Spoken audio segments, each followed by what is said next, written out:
gente já passa, vou passar agora pela voz da razão e depois para síntese das nossas pontuações. Aí pronto. Aí termina aqui. Vocês estão online, então o seu você está online.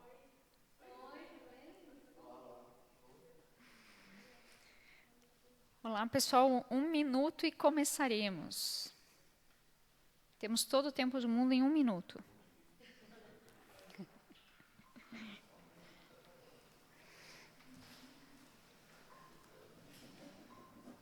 Se você tiver algum recado, você dá o recado antes de passar a palavra para ele.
Olá, pessoal. Estamos aqui no nosso Calepino Conscienciológico, aula 1, 2, 3. Olha só que interessante isso. Dia 28 de julho de 2019, tema parapsiquismo ginossomático comigo mesma, Simone Zolê. Então, pessoal, eu sou voluntária e pesquisadora independente, relacionada diretamente à Conscienciologia. Estou na Conscienciologia desde 99, sou tenepsista, escritora, docente, e cofundadora aí da Pré-IC Liderare, que atua aí com desenvolvimento de liderança interassistencial, tanto auxiliando aí os grupos, instituições, ONGs, quanto indivíduos a assumirem a sua identidade aí parassistencial, singularidade consciencial em prol de projetos interassistenciais.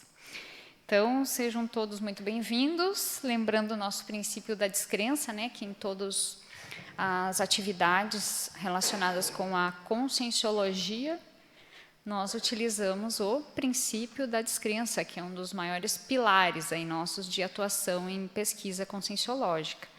O que é esse princípio da descrença? Tenha suas próprias experiências pessoais. Analise, aprofunde, anote, vá atrás, reflita. Não vá no nosso book, não acredite em nada. Tenha suas experiências. Então, isso é um convite à luz da razão, à criticidade sadia. Então, hoje aqui no nosso tema, eu trouxe para o pessoal, tanto o pessoal que está online aí, quanto o pessoal presencial, dá para falar assim, as parapresenças e as presenças, alguns conceitos para nós iniciarmos aí o nosso debate. Então, lembrando que, eu vou trazer algumas ideias, não tem nada aqui concreto, definido para sempre, é sempre uma verdade relativa de ponta, então, o que vocês puderem trazer para contribuir das suas experiências pessoais, hipóteses, não só perguntas, porque apesar de ser docente, nós temos uma filosofia na Liderare que todos são autopesquisadores acima de tudo. Então, eu vou considerar essa premissa de que todos que estão aqui participando, tanto no parapresencial quanto no presencial, são autopesquisadores, ok? Não quero saber de alunos aqui hoje. Postura de autopesquisador, por favor. Então, tá bom.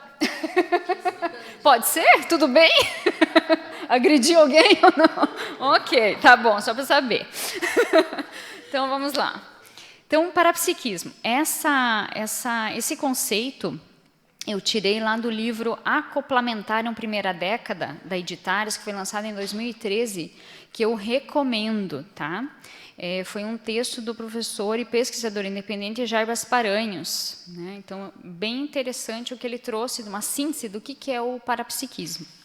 Então, o parapsiquismo é a capacidade de natureza inerente do indivíduo em explorar realidades além dos sentidos físicos do tato, paladar, olfato, audição e visão, de modo natural, levando em consideração as parapercepções advindas dos veículos de manifestação das consciências, perante a realidade multidimensional, tais como clarividência, clareaudiência, projeção lúcida e a cosmovisão. Sem parapsiquismo, impossibilita-se a cosmovisão. Então, já fica aí uma deixa, né? Então, um conceito bastante interessante, né? Uma síntese boa aí para a gente já ter como pauta, né? Ginossoma, que é isso, né? Ginossoma. Ginossoma é o corpo físico, gente, feminino, tá? Adquirido compulsoriamente ou não, porque daí pode ter sido escolhido, né? Pela consciência para renascer aqui na dimensão física. E aí tem todo também uma discussão, né, em cima disso. E o que seria, então, um parapsiquismo ginossomático, que é inerente aí a esse corpo físico, né, feminino? É a faculdade parapsíquica avançada, vivenciada pela consciência mulher, ou seja, pela consciência intrafísica que veio em forma de mulher, né, com corpo de mulher, mental somática, capaz de auxiliar na superação de dificuldades e desafios das pressões sociais e holossomáticas inerentes ao soma feminino, priorizando a interassistencialidade.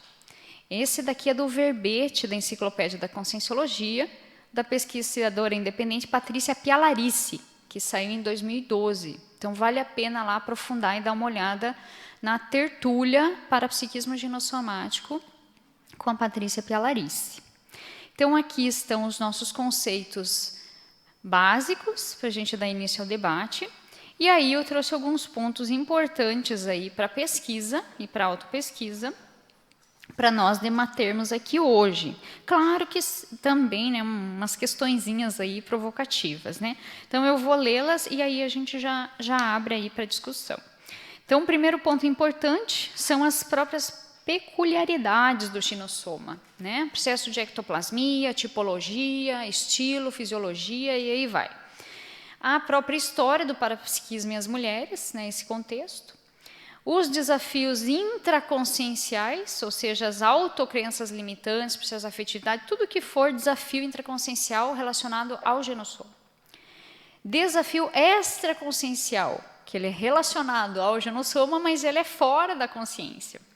Então, as priorismoses culturais, as crenças sociais, a mesologia e o zeitgeist, que, ao meu ver, são coisas diferentes, né? Paragenética e paraprocedência e a questão da parahistória pessoal. E aí, a questionologia que eu trago aí para provocar, para a gente debater, é...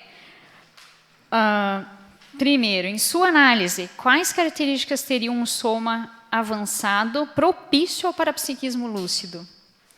2. Para você, estar portando um ginossoma nessa vida contribui em que de modo evolutivo? E 3. Em que e como você percebe estar contribuindo para aperfeiçoar e otimizar esse veículo? Para a evoluciologia. Só assim, só para a gente começar, né? Só para a gente esquentar, o que vocês acham? Gostaram da proposta? Então, meus queridos amigos, peculiaridades. Vamos um a um, né? Vamos igual o evoluciólogo faz. Vamos por partes, para ter a cosmovisão depois. O que vocês acham? Então, primeira coisa lá, peculiaridades do ginossoma. E aí? Então, só de ter começado a falar disso já teve repercussão. Ah, é? Opa, mas que repercussão é essa, então, meu amigo? Anota tudo aí, né? Eu estou estudando um pouco sobre o cascagrossismo, o que é esse processo, esse mecanismo. E até hoje, não vi falar de casca-grossismo feminino. É mais difícil do que... Explica aí para o povo. O Tem, que é o termo, tá? Só para ficar claro para todo mundo. Em resumo, é inacapacidade da consciência de perceber energias ambientais ou mesológicas, vamos dizer assim, que vão além dos sentidos. É o oposto daqui do conceito, né? Ok. E por ter uma dupla perto de mim, né, uma pessoa, um ginossoma Que veio perto com de mim. ginossoma. Exatamente. E ela tem um parapsiquismo muito aguçado, né? Só que eu também tenho algumas coisas aguçadas, só que eu não percebo e tal. Mas assim, para a gente começar a discussão, eu queria levantar essa questão do psicossoma mais aberto, vamos dizer assim, coloca bem entre aspas esse aberto, mais flexível, a parte emocional, né? Que no homem, historicamente, é suprimido, né? É reprimido. E qual que é a relação disso com esse parapsiquismo, com essas percepções, com esses mecanismos de percepções, sabe? Uhum. Então, vamos ver se eu compreendi a tua questão, né? De própria autopesquisa mesmo, né? Qual que é a relação desse abertismo parapsíquico e a afetividade, tanto no androssoma quanto no ginossoma? Se o ginossoma seria mais propício para isso, é isso? Isso, é baseado num conceito que a gente tem aqui de passividade alerta, né? Passividade alerta. Na conscienciologia, pessoal, esse conceito de passividade alerta no processo do parapsiquismo é a pessoa, ao mesmo tempo, ela estar aberta, despojada para conectar, né, com as questões extrafísicas da outra dimensão, mas mantendo a lucidez, né, sem perder essa lucidez. Então, esse é o conceito, né? E historicamente, baseado nos estudos orientais, a energia feminina ela é mais passiva. Ela é passiva em comparação com a energia masculina, não ao homem, mas a energia masculina, né? Essa questão yin e yang e tal. Sim. Então, isso pode influenciar bastante. Eu ainda está por cima isso, ainda estou conectando as peças. E aí depende o que nós compreendemos sobre passividade e atividade, né? Passivo e ativo. Porque a visão oriental é uma e a ocidental é outra. E aí? Nós temos essa visão de conjunto? Qual é o modo como cada pesquisador aqui enxerga? Você enxerga de modo com os óculos mais orientais ou mais ocidentais? Ou você enxerga com os óculos multidimensionais, que daí vai além do oriental e do ocidental, né? Então, isso é bem sério. E aí, povo, o que vocês acham dessa questão aí que nosso amigo trouxe? Alguém tem alguma contribuição com relação a isso? A afetividade ela é mais aberta no processo do ginossoma do que no androssoma, e isso predispõe ao parapsiquismo? O que vocês acham? Vai aí, pegue o microfone. Se tiver pessoal no online também, pode mandar. Assim, eu acho que é a questão de percepção. Pode ser uma questão de percepção que eu falo de si mesmo. Ou que seja homem ou mulher, aquela pessoa que tem uma profundidade na percepção dela, né, que ela consegue mensurar o que está acontecendo, principalmente com ela em relação ao outro ou aos outros. Eu vejo por essa forma aí. E essa percepção também ela pode vir de outras vidas também, né? E essa experiência com ela mesma, né? E essa sensibilidade também. Eu acho que é a percepção. Depende da percepção de cada um. Interessante. Indo além das parapercepções, né, que englobam tanto a percepção física quanto das outras dimensões, né? Interessante. Eu acho que o casca-grossismo masculino também é pela cobrança da sociedade em relação a homem ser macho, a homem poder chorar, a homem ter que mostrar uma certa... ele precisa ser o ativo o tempo todo, assim, sabe? E na questão de afetividade, ele é muito cobrado ao longo da história. E aí acho que vai assim acumulando esse casca-grossismo, e a mulher já tem essa maior flexibilidade de demonstrar afeto. Então acho que essa questão de o pai cobrar muito do filho na pré-adolescência, que tem que namorar, tem que mostrar que é o pegador e tudo mais, E eu acho que isso interfere muito, porque não é todo mundo que tem, assim, não é todo rapaz, moço, menino que vem com essa questão de ser o homem, assim, de ter que ir atrás de mulher, de tudo mais. Tem homens que têm uma certa sensibilidade. Isso eu tive na minha família, de o pai ser muito machão, cobrar muito do filho, e aí ele é afeminado, ele, sabe? E ele sofre muito com essa questão assim dessa cobrança, porque ele não tinha essa questão de... E, inclusive, era muito comparado com os primos. Então, eu acho que isso interfere muito, a questão social mesmo.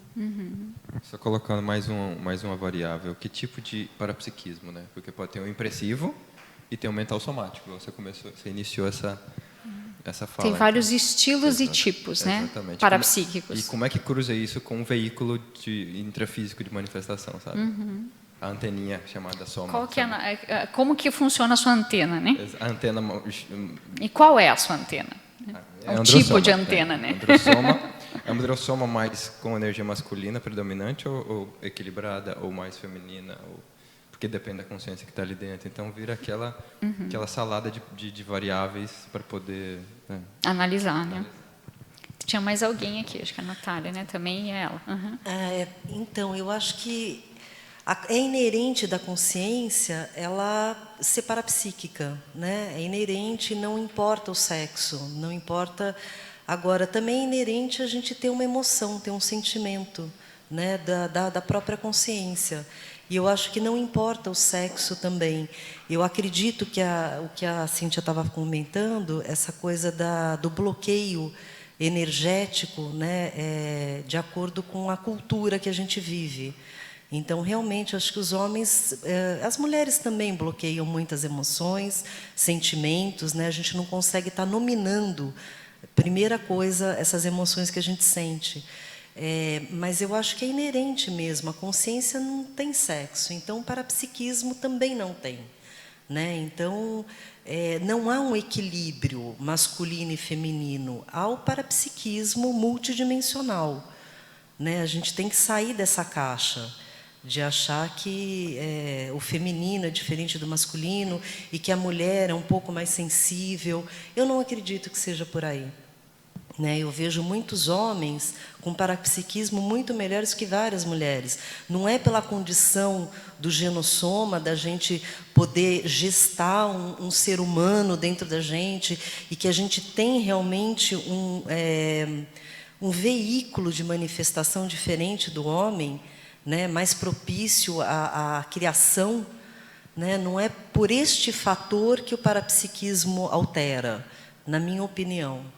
Ok. Né? Eu só perguntaria em cima do que você falou, assim, então, evolutivamente, por que a gente tem esses dois veículos, né? O ginossoma e o androssoma? Certo. Eu acho Vai, que Natália. dentro do que eu estava pensando é justamente isso. A gente, claro, a consciência ela não tem sexo, ela não tem gênero, tanto faz. Mas é como a Simone sempre traz. Esse é o nosso veículo. A gente pode estar numa 4x4, a gente pode estar num carro de corrida, né? Não que uma coisa seja Melhor ou pior. melhor ou pior, exatamente. Mas o que a gente pode aproveitar? Digamos que eu vim numa 4x4. O que eu vou fazer com essa 4x4? Ela não é para eu ir para uma pista de corrida, digamos. Mais ou menos assim. Dá para eu ir. Posso tentar. Mas eu posso aproveitar ela para fazer alguma coisa mais... como é que eu vou dizer? Mais otimizada para esse veículo que está. Então, eu acho realmente que a consciência, todos sabemos, a consciência não tem gênero, mas quais são as características específicas do feminino, do ginossoma? Existem características específicas do ginossoma que estão além da consciência. E como que você utiliza essas ferramentas? Então, aí eu acho que vai... Então, a ferramenta, ela interfere nos que interfere. atributos. Eu sinto que interfere dentro da minha visão. Parapsiquismo pode ser um atributo, né? Que qualquer ser, qualquer consciência tem, mas conforme o veículo que ela está portando naquela então, dimensão. Né? Exatamente. Digamos, a mulher tem as oscilações hormonais. O homem também tem oscilações hormonais. Mas o quanto isso influencia na labilidade parapsíquica da consciência, dentro desse ginossoma. Então, claro, você pode ir além disso, você pode superar esse detalhe das oscilações hormonais.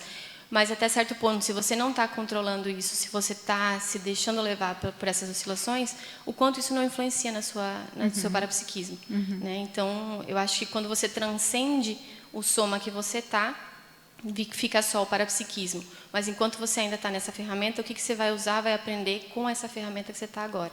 Então, talvez o primeiro ponto aí, né, trazendo o que vocês estão trazendo, vamos aproveitar que temos 2 médicos aqui, e a gente pode fazer algumas perguntas, não podemos? Podemos aproveitar dos médicos aqui ou não? Pode, né? O que o pessoal está trazendo é o seguinte: tem influência por causa do tipo de veículo, certo? Que o androssoma também tem variações hormonais, a mulher também tem a andropausa e a menopausa, certo? E que a gente percebe que isso aí interfere nas nossas percepções e parapercepções. Por exemplo, dá um calorão lá na mulher, na menopausa. Tá vindo da onde essa desgraça desse calor? Às vezes é do corpo só, né? Não é uma parapercepção, certo? O campo esquentou. Não, foi só o seu corpo, né? Não, o campo continua com os 17 graus, né? Então, tem essas variações, né? E o do processo da questão emocional, né? Que tanto é trazida da mesologia, ou seja, da onde a pessoa está ali, da família, e qual é como que essa família pensa, né, o homem e a mulher, né, como que ela pensa a consciência. Então isso interfere também. Qual que é o histórico de vida daquele pai, daquela mãe, que daí vai influenciar, né, naquelas crianças e assim por diante, né? Mas vamos pegar aqui o ponto de vista aqui. Pode falar, André. Tem uma participação online e a Fernanda também está. Ótimo, tá então vamos lá. A Cassiane, que a ideia é levantar mesmo, vamos levantar. A Cassiane Ferreira falou: penso que a consciência com o genossoma tem mais abertismo para o parapsiquismo e tem relação também com o maternismo, mesmo que não seja mãe nessa existência. Mas isso não limita a consciência com o androssoma, são muitas variáveis. Esse é o comentário São dela. muitas variáveis. De tudo de consciência é complexo, né? Vai, Fer.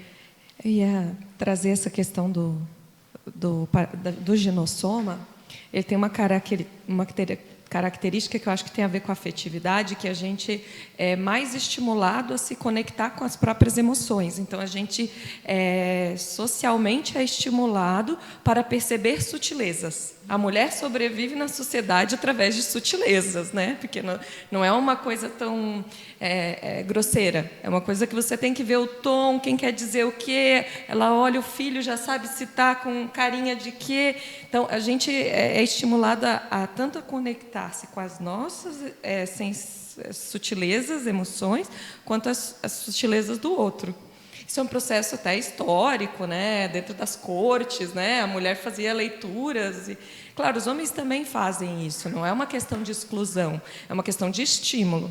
E eu acredito que quando a gente é mais estimulado a se conectar e tem permissão para se conectar com as emoções, a gente tem permissão para se conectar com o subjetivo que está dentro do parapsiquismo. Por outro lado, fazendo um contraponto, né? Você interpretar um fenômeno exige uma certa racionalidade, um racionalismo que é mais estimulado para os homens. Então, os homens também têm vantagens em alguns aspectos parapsíquicos, né? Então, acho que vem esse ponto mesmo. Tem homens com parapsiquismo superior a outras mulheres, vice-versa. É lógico de se pensar, porque eu acho que são estímulos sociais que favorecem ou não o desenvolvimento de traços, né? E outra coisa que eu acho que é importante é que a gente sempre pensa assim que a mulher, o feminino, o yin do orientalismo, ele estimula uma inação, né? E é verdade, né? O yin é mais inação, o yang é mais ação. Mas mesmo para você ter inação, você tem que ter muita ação. Tenta ficar quieto sem fazer nada. Tenta fazer tábula rasa. Tenta fazer. Você tem que lidar com tantas coisas. Então, é legal pensar que a inação é recheada de ações. Ela talvez não seja tão percebida como isso, como uma ação para fora, mas ela tem muita ação para dentro. Então, o yin tem muita coisa que é para dentro, que é voltar-se para dentro. E o parapsiquismo entra bem aí, né? E um detalhe, né, que o yin yang, quando os orientais colocam isso, ele está dentro de todas as consciências. Né? Só para lembrar, assim. Ele é o emblema das manifestações alternantes e complementares dos ritmos cíclicos do universo. Eu decorei essa frase que eu li no livro. Muito bem, muito bem. E o Fábio ali, o que traz? É que eu penso assim, que nem ele disse, né? Cada um tem um nível maior de yin ou de yang, né? Dependendo, tem gente que está no androssoma e consegue manifestar uma energia mais feminina em graus diferentes. E com o tempo a tendência é a pessoa conseguir lidar bem tanto com o androssoma com o ginossoma em várias ressomas e isso tende a intensificar mais. Eu acho que uma coisa que, em relação ao parapsiquismo, é importante a gente ponderar, ver assim, dentro da condição da facilitação do parapsiquismo, tem muita relação com a questão da empatia, né, da capacidade de você se conectar com o outro, né? O parapsiquismo tem a ver com essa assimilação simpática que vem através do acoplamento energético. E talvez, né, a mulher tenha mais facilidade por olhar mais, ter esse olhar mais para as pessoas e, né, ter esse olhar mais da sutileza, né? Então, talvez isso seja um aspecto que, no caso do ginossoma favoreça, eu não acho que é só uma questão de construção social, até porque homens e mulheres têm a questão genética envolvida, tem a questão hormonal, tem os estímulos sociais também, né? E tem essa questão da permissividade. O homem, às vezes, quando ele fica muito sensível, já vem, às vezes, um pai lá para chegar, filho, peraí, o que é isso? Já tá com lágrima no olho, que negócio é esse? Isso aqui? Então, já é a coisa mais dura, né? E o parapsiquismo exige essa questão da descoincidência veicular, da soltura das energias, e para que isso aconteça, né, a pessoa precisa ter também que a gente chama também de uma permissão para ter esse processo de autosoltura, inclusive, extrapolando a questão da empatia, é interessante a gente pensar na autoempatia, né, que é a capacidade de você sentir as suas próprias sensações, emoções, sentimentos, ideias, isso, né? E acho que essa autoempatia, essa conexão consigo mesmo, ela facilita também o processo. Eu acho que isso no universo feminino é mais fácil, de certa forma. Embora a ideia é que não seja generalizar nada, tem homens que têm muito parapsiquismo, enfim, não dá para a gente, em termos de consciência, como o Valdo dizia, né, tudo é possível, né? Então, são 3 pontos importantes, né? Só para a gente fazer o link aqui. Processo da afetividade, o tipo de soma, então, as condições que nós viemos, o que esse soma tem de diferente, né? Se é um 4x4, se é um de carro de corrida, né? Se é um Fusca, o que é, não é? Que daí tem o tipo de motor, né? Tem todas essas coisas, não tem? E a questão do... Terceira coisa, empatia, afetividade e tipo do veículo, certo? Mas, assim, de novo, por que a gente tem essa forma que a gente tem? Isso. Porque a mulher... E aí, por que a gente não ressoma num corpo único, então?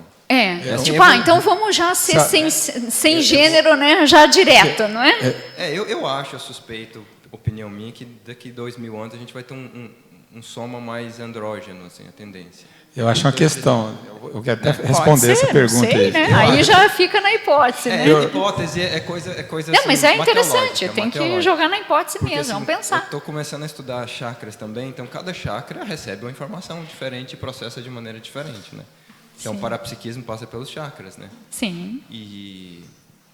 só voltando no Yin Yang. São os captadores, né? Vamos pensar assim. O Yin contém uma bolinha lá, um pretinho no branquinho, um branquinho no pretinho. E eu estou tentando conectar com testosterona e progesterona. O homem também tem progesterona e a mulher também tem testosterona. Então tem essas equilíbrio, variáveis que dá para relacionar com soma.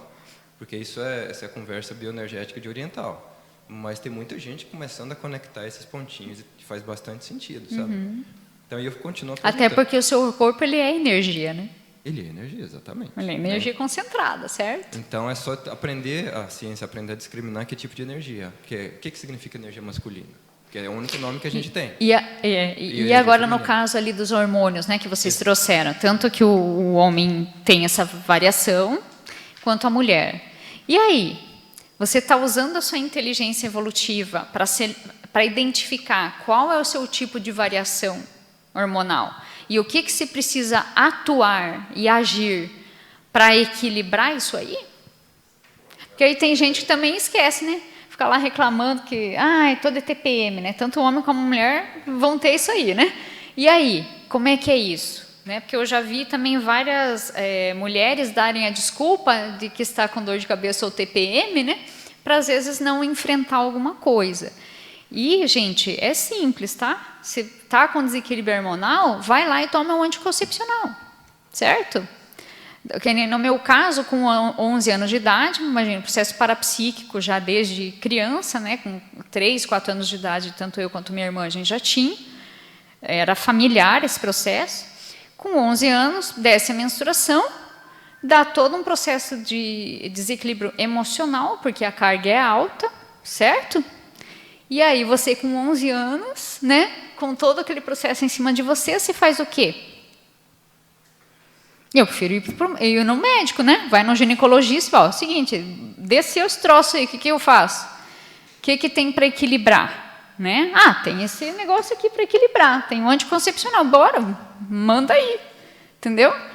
E se não fosse o processo do anticoncepcional adequado a minha fisiologia, minha biologia, minha química, porque daí vocês têm que fazer os exames lá para ver qual que é o ideal para você, né? Os médicos aí podem falar, não é qualquer um, tem que fazer o exame para ver qual que é o ideal para você. No meu caso foi o mais natural, né? Mais parecido com o processo da mulher. Resolveu, acabou. Não tem mais nada, gente. Pode perguntar para o Fábio. Tem, eu vario o humor. Ah, eu levantei de mau humor porque estou com TPM. Gente, isso não existe na minha vida. Tá? Eu não tenho TPM. Tá? Então, eu estou trazendo o meu caso para algumas amigas minhas aí, né, que estão lá assistindo. Para de reclamar e vai resolver logo esse negócio, sabe? Porque hoje tem tecnologia para isso, tem como resolver. Ok? Esse é ponto 1. Mesma coisa o homem, tá? E tem várias outras técnicas que você pode aliar, não só o anticoncepcional, que é necessário, né? Mas processo de alimentação, de exercício físico, mindfulness, né? Meditação, todo esse processo aí, trabalho com energia. Depois que eu comecei a aplicar MBE, estado vibracional, acabou. Isso aí já te ajuda em todo o processo do autoequilíbrio energético. Agora, tem o processo pensênico. Aí adianta a pessoa estar lá, tomando o negócio certo, fazendo trabalho, né, de energia lá 20 vezes por dia, até às vezes mais, né? Tem um pessoal mais obsessivo, assim. E aí a pessoa pensa errado. O padrão dela de pensamento, né? Tijolo para cima, tijolo para baixo, mas não é por causa do tijolo, é porque ela criou o tijolo. Né? Aí fica difícil, né? Porque se fica energia para cima, energia para baixo, energia para cima, mas tudo suja. Não está limpando nada e não resolve, né, meu amigo? Né? Não resolve. Não é? Ficou tomando banho na lama e não dá, né? Então, assim, na minha hipótese, tem esse processo de você ser, sim, uma mulher de ação. E isso, para mim, tem a ver com autoliderança evolutiva, de você conhecer o corpo que você veio. O meu é 4x4. A aparência é essa mesma, tá? Mas eu tenho 43 anos. Sim, eu tenho 43 anos. Eu vim nesse tamanho aqui de 1,5 m. Sim, é isso mesmo, 1,5 m. E eu sei o porquê. Eu sei o porquê e eu sei o para quê. E você sabe? E o seu caso, qual que é? Então, isso, para mim, na minha autopesquisa, dentro dos processos da liderologia, eu penso ser muito importante. Você conhecer o seu veículo bem, saber utilizar o seu veículo bem e aplicar muito bem a sua pensanidade. Ok? Para mim, esses 3 pontos são essenciais. O que você quer dizer com conhecer bem o seu veículo? Por exemplo, eu sei olhando, só um exemplo simples, eu sei olhando para a comida, o que naquela hora eu posso comer e não posso comer. Uma vez eu tive que fazer uma cirurgia de retiro, eu tive um mioma no útero, um processo genético aí, né? E aí eu falei, não, vou tirar porque é o melhor. Então eu tirei o mioma, mas eu sabia que eu tinha que naquela semana antes da cirurgia comer maçã. E era um tipo de maçã, não era qualquer maçã. Então eu fiquei 1 semana comendo maçã. E aí, depois terminou a cirurgia, a hora que eu voltei da anestesia, eu falei para o médico, pode trazer arroz para mim. Não, mas vocês não podem comer nada, você acabou de sair da cirurgia, é só líquido, né? Dieta líquida, né? Eu, não, pode trazer o arroz. Aí veio o outro médico que fez a cirurgia, um senhorzinho querido, Ele olhou assim, não, pode dar arroz para ela, que ela sabe o que ela está falando. E aí eu comi o arroz. E aí no dia seguinte eu já estava bem, eu não tenho marca da cirurgia. Tá? Então, assim, esse conhecer bem o seu corpo, desde o que vai otimizar ele em termos de alimento, em termos energético, de relações, de padrão, de posicionamento, de tipo de calçado, de tipo de roupa, do tipo do tecido. Então, aí tudo, uma pergunta desde o físico médicos, até né? a questão extrafísica. Eu vou puxar um pouquinho mais isso daí. Por Vamos exemplo, lá. eu não como carne, né? Não como porque eu consegui compreender o meu corpo também, o que eu preciso, né, para poder estar movimentando. Aí tem uma questão da memória, né? Tem. Realmente eu percebi isso, chegando na Conscienciologia, começando a fazer TENEPS, eu percebi que realmente a minha memória ficou defasada. Eu voltei a comer peixe. Por conta da TENEPS. Eu precisava um pouquinho mais de densidade. Eu estava muito no sutil. Né? E continuo achando que eu continuo mais no sutil. Nós precisamos de proteína, né? Não tem saída, né? Sim, mas de tipos de proteína que esse corpo aí precisa. Tá. O meu parapsiquismo é sensitividade, e eu percebo quando eu como carne, eu fico muito mais nervosa, eu fico irritada, eu percebo a dor daquele animal quando eu como, enfim, não me faz bem definitivamente aquele bicho morto, e eu botar ele para dentro de mim, né, me causa angústia. Né? Eu sei disso, não como a carne. E eu consegui desenvolver em mim um processo de compensação orgânica por conta disso. Né? Não deixo de fazer a TENEPS, não deixo de ter uma vida absolutamente normal. Complementa com vitaminas, né? Todas essas coisas faço aí. Suplemento, mas não muito Caxias, muito rigoroso, né? Não é uma suplementação. É uma pergunta para os médicos até essa. Né? Se eu conheço o meu corpo e ajo de acordo com ele, vocês concordam que o corpo ele vai se adaptando de uma outra forma que não a leitura padrão, né? Porque tem uma leitura padrão de todas as... Se eu jogo o meu padrão de hemácias, por exemplo, ele é baixo.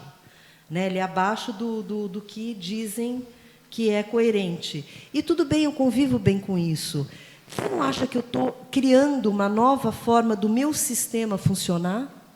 É possível isso? Eu penso que é um caminho de mão dupla, né? Um duplo sentido, né? Então, você tem que ter adaptabilidade para o teu organismo, e o teu organismo vai se adaptando também. É um equilíbrio dinâmico, né? Que começa a acontecer, né? Em relação a isso. E boa parte desse equilíbrio tem a ver, sim, com a questão da ortopensenidade, né?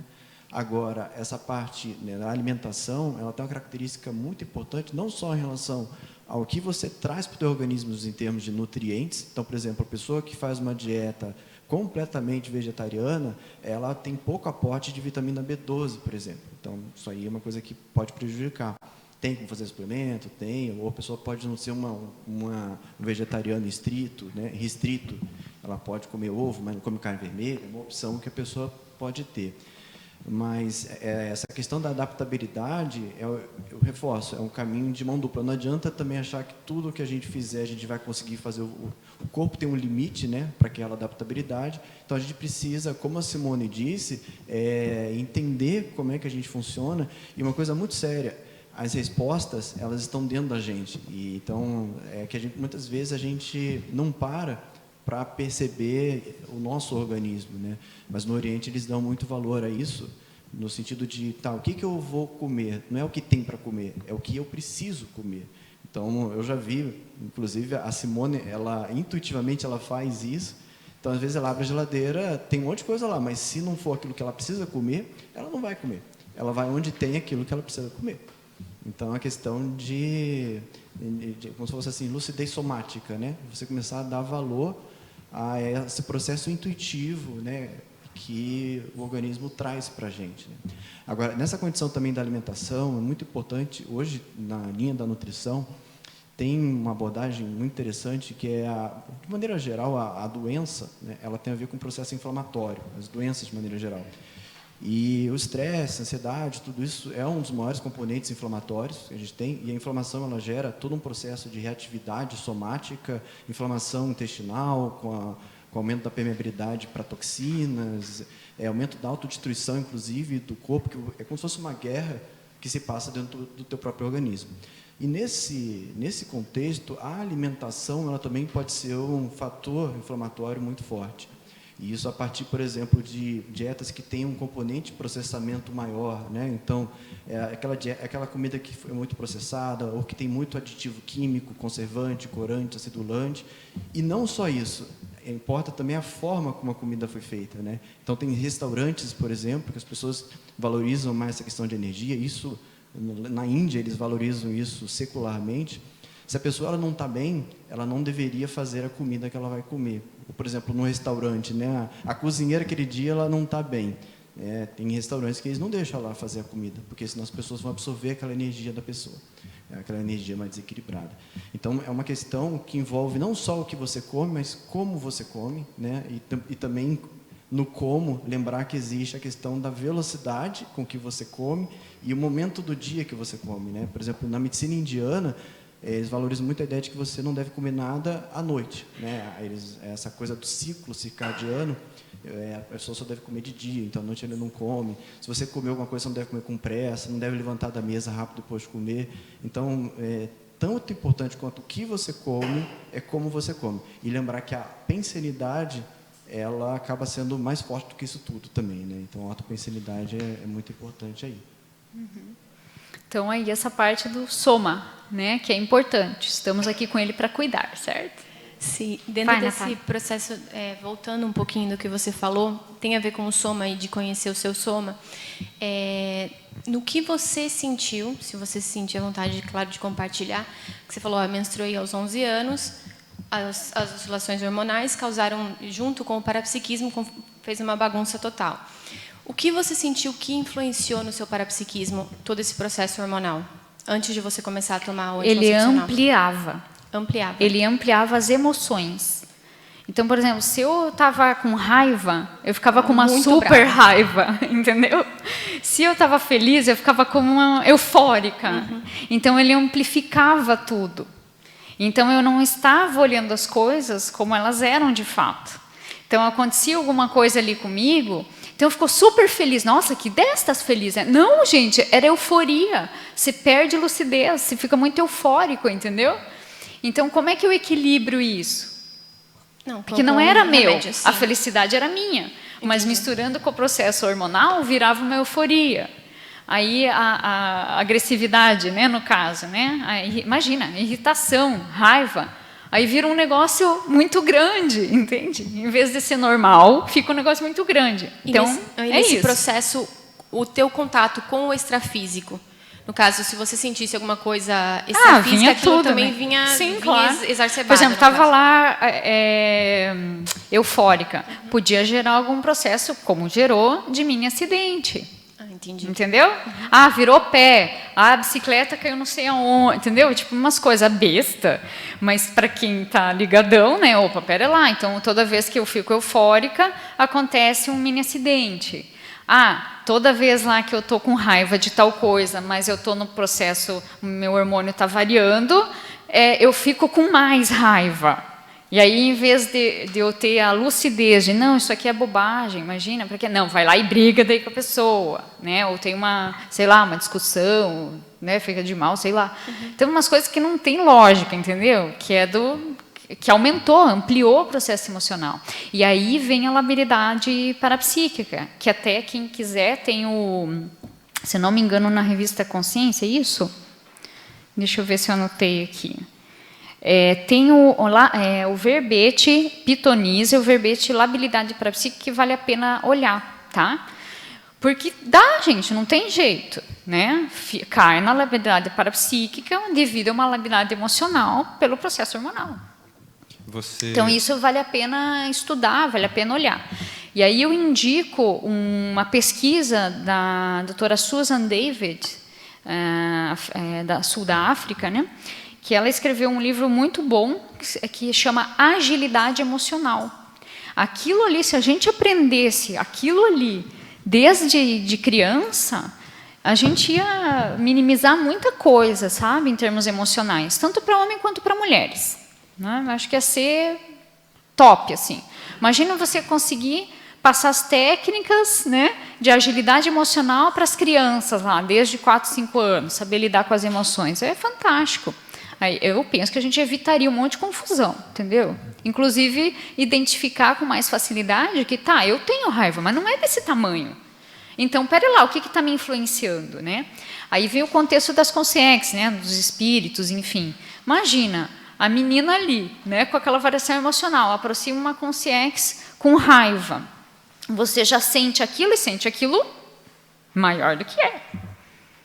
E aí chama mais, né? Porque daí vai vindo mais, né? Você conseguiu perceber em você o padrão do seu parapsiquismo ligado a essa dificuldade inicial que você teve com o seu ginossoma? Padrão ou que tipo, estilo? Estilo. O meu era mais retrocognição, simulcognição e pré-cognição. Esse era isso. Aí depois, projeção lúcida e um pouco só de clarividência, mas o meu sempre foi mais da ideia, né? Vem ideia em bloco para mim. Interessante, bem bacana. Ele é mais assim, só que, né? Aí nessas fases da pré-adolescência, com esse processo, vem ideia de todo mundo, né? Não é? Se conecta tanto com o lado A quanto B, C, D, F, vem aquela confusão. Você, opa, pera lá, o que está acontecendo? Aí você tem que orto. Eu sou essa aqui, eu penso desse jeito e não desse. Isso aqui não é meu. Entendeu? Só contribuindo para aquela parte de conhecer o corpo, eu estou na Conscius, né, mexendo com conscienciometria. Sim, a conscienciometria é fantástica. Eu estou levando a conscienciometria para o meu corpo, para o soma também. Porque o conscienciograma é isso, né, Mímico? Ele analisa todos os veículos conscienciais e o ego, né? Não é? E quem dirige o carro, né? E quem dirige o carro, exatamente. E eu estou fazendo um mapeamento de dores, já faz algum tempo, e de probleminhas que eu nasci com. Então, meu lado direito, meu olho direito, minha perna direita. Tudo, isso aí tudo tem a ver. O meu lado direito ele é problemático, o lado esquerdo é perfeitinho, assim, bacana. E isso tem a ver com as energias yin e yang que eu estou começando a conectar. Eu falei, cara, é muita coincidência. Porque o lado direito é o lado, teoricamente, masculino, baseado no orientalismo, né, no yin e no yang. E as dores, por exemplo, sem entrar muito em detalhes, eu tenho mais dores no sistema ósseo estrutural do que sistema mole. Ligamento, sabe, pele, essas coisas. Então, assim, eu estou começando a fazer uma conscienciometria do meu corpo. Interessante. Para fazer muito esse interessante. Né? Faz mesmo, vale a pena. Foi por aí mais ou menos que eu fui descobrindo o negócio da minha paragenética, entendeu? Por que eu vim assim, né? Bacana. Isso é bom, vale a pena. É o público, né? Nosso público. Acho que tem uma aqui também, né? Eu vou lá e daí volto aqui, pode ser? Então tá, fala lá, amiga. Oi, Simone. Eu vi aqui no início que você colocou a questão da ectoplasmia, né? Isso. Eu não sei se você já comentou, que eu cheguei um pouco depois. Ainda não, né? Vamos falar então. Então, desde criança eu quebrava muito ossos, assim, né? Quebrei braço, quebrei perna, deslocava, virava pé. E eu percebi que, depois que eu comecei a trabalhar energia, foi quando isso começou a cessar. Né? Eu parei de deslocar pé, quebrar braço, qualquer coisa, né, nesse sentido. Então, eu queria que você expandisse Qual que é a tua hipótese? A minha hipótese é que eu estou usando o ectoplasma de uma forma assistencial agora e não... Pois é. E não só derrubando o eu que está em volta, eu queimava tudo. Tinha aqueles negócios muito avançadinhos, assim, tecnologia... Pegava fogo. Dava curto-circuito. Então, cada um tem um, entendeu? O computador só tipo, não sei o que. Esse mulher vai lá... Pessoa que sai na sala derrubando bolsa, né? Derrubando... Entendeu? Agora não, agora já, né? Tá tudo certo. Carro, para mim, tinha que ser carro, tipo assim, Fiat 147, entendeu? Fuscão. Porque se fôssemos muito assim, coitadinho já... O que você acha que a gente... Será que dá para a gente fazer algum cotejo assim, de diferença do ginossoma com relação a essa questão da ectoplasmia com com androssoma?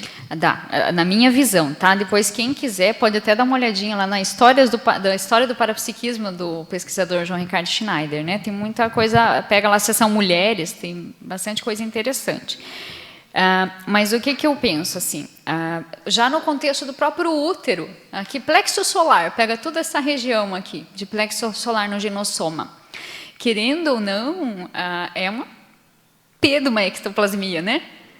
Pelo processo do útero, né? Geração ali de todo um processo do útero mesmo, com ovários e tudo. É uma usina, cara. A gente tem uma usina super, hiper, top, mega, ultra dentro da gente. E você sente... Então, e aí que tá... eu não sinto tanto mais. Eu não sinto tanto mais. Que ainda bem que eu posso tomar aquele que é direto. Então, já... Alá, obrigada.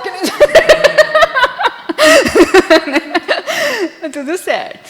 Mas tem, cara, é uma usina. É uma usina dentro da gente. E aí, como que, sabendo disso, a gente pode otimizar o processo da ectoplasmia de uma maneira mais eficaz, eficiente, interassistencial. Como que a gente pode fazer isso? E aí tem um negócio legal de estudar, que é o processo da empatia. Porque você imagina você aliar esse tipo de ectoplasmia dessa usina com um desenvolvimento interempático, de um campo de interempatia. Pensa em maxifraternismo, transafetividade. Então, imagina essa energia qualificada. É legal, né? Interessante?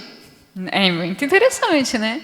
Porque o ectoplasma dessa região é diferente do ectoplasma produzido no paracérebro. Né? Agora, imagina você com ectoplasma de usina aqui dessa região, que já une com o processo de parasinapse, de doação de energia de neurosinapse, neuroectoplasma, e aí? Não dá para pensar em cosmoevoluciologia? Dá, não dá? Então, Simone. É legal. Vamos lá. Eu queria aproveitar isso que foi trazido para a gente fazer quase a inversão, porque o que eu observo hoje? Que muitas vezes o meu fenômeno menstrual é uma expressão do parapsiquismo ou do contexto interassistencial que está rolando. Hoje, quando eu menstruo, eu penso assim, por quê? O que está acontecendo? Porque existe um processo de acúmulo de energia durante o período pré-menstrual, que no momento da menstruação se exterioriza, né? Pelo menos é assim que eu percebo. E algumas linhas convergem com essa percepção também.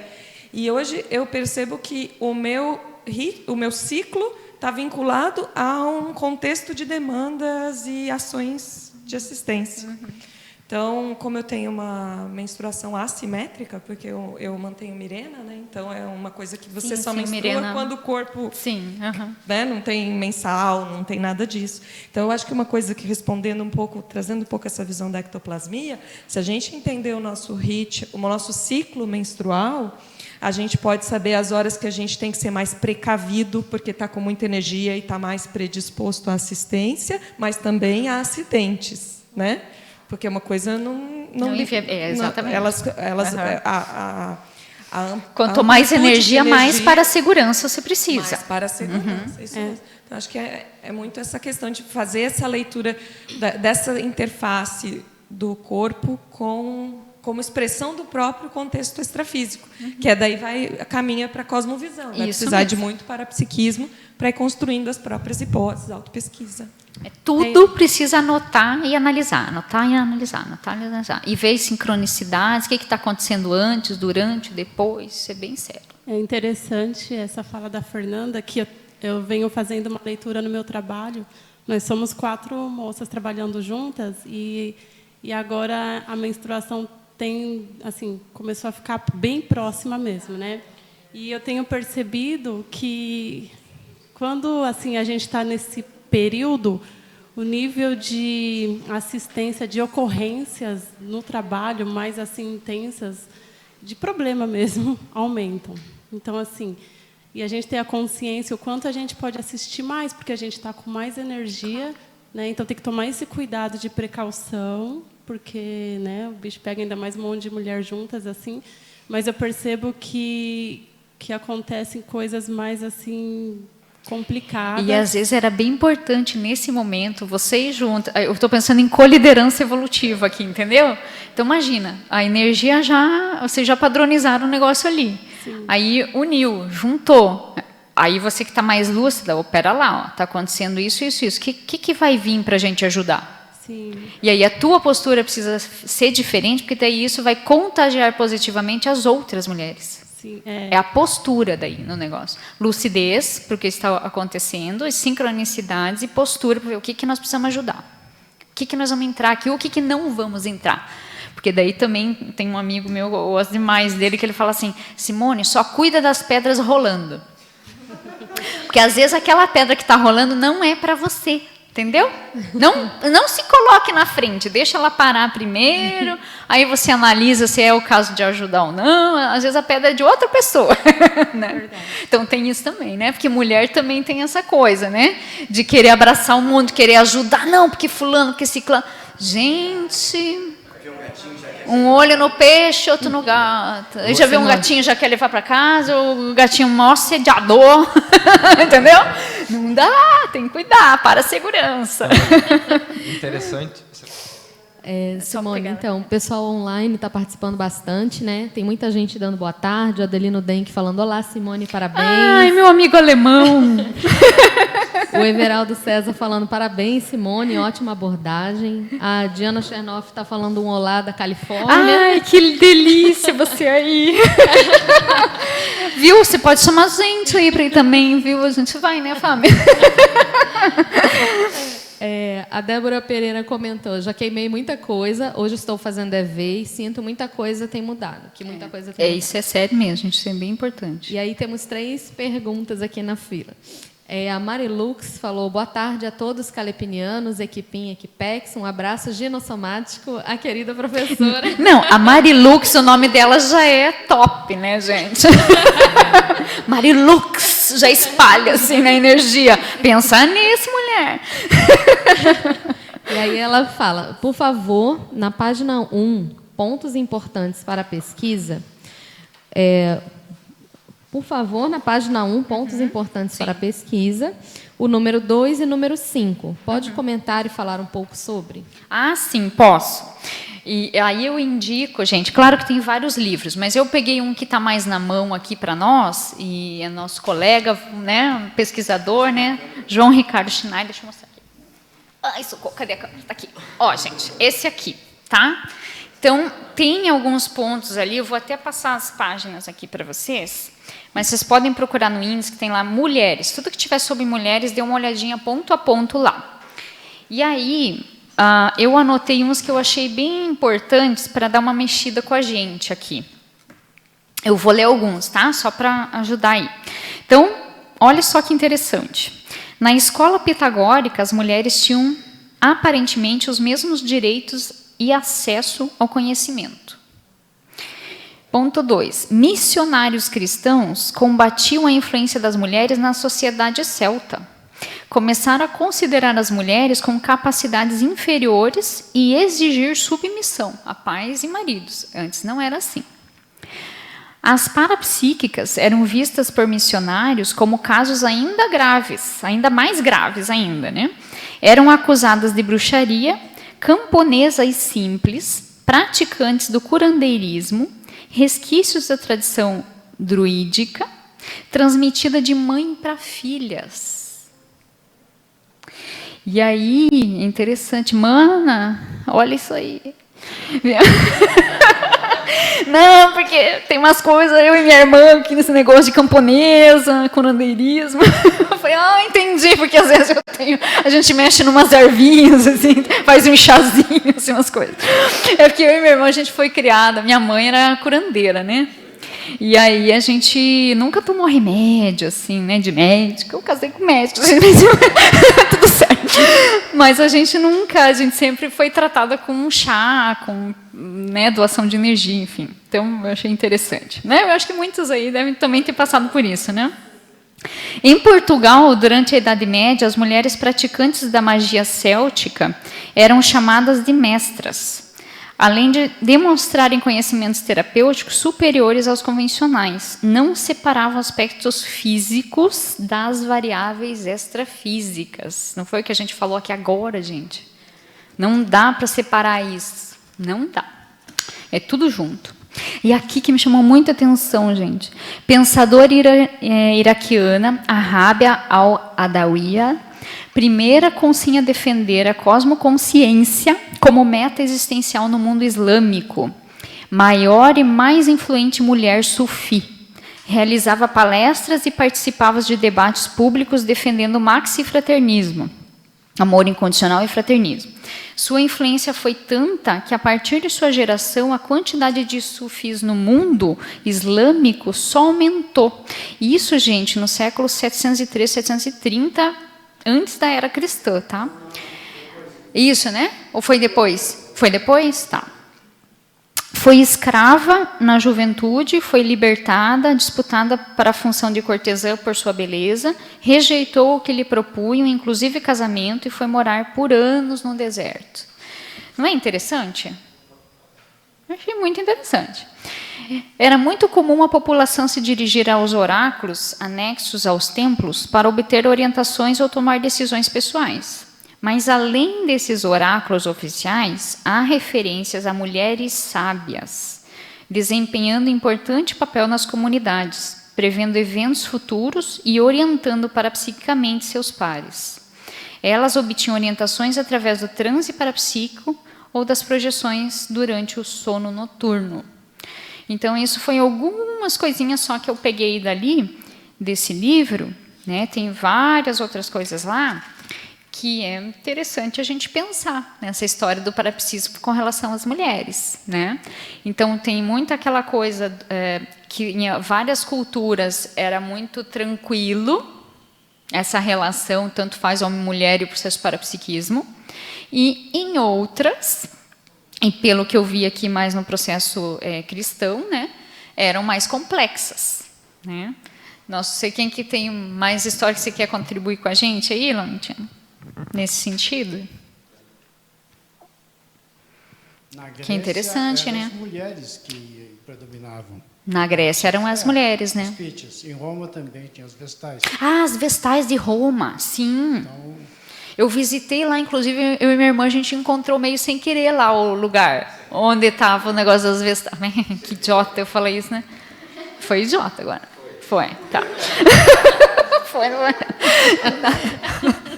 Porque eu estava vendo outra coisa e acabou, mas ok, entendi.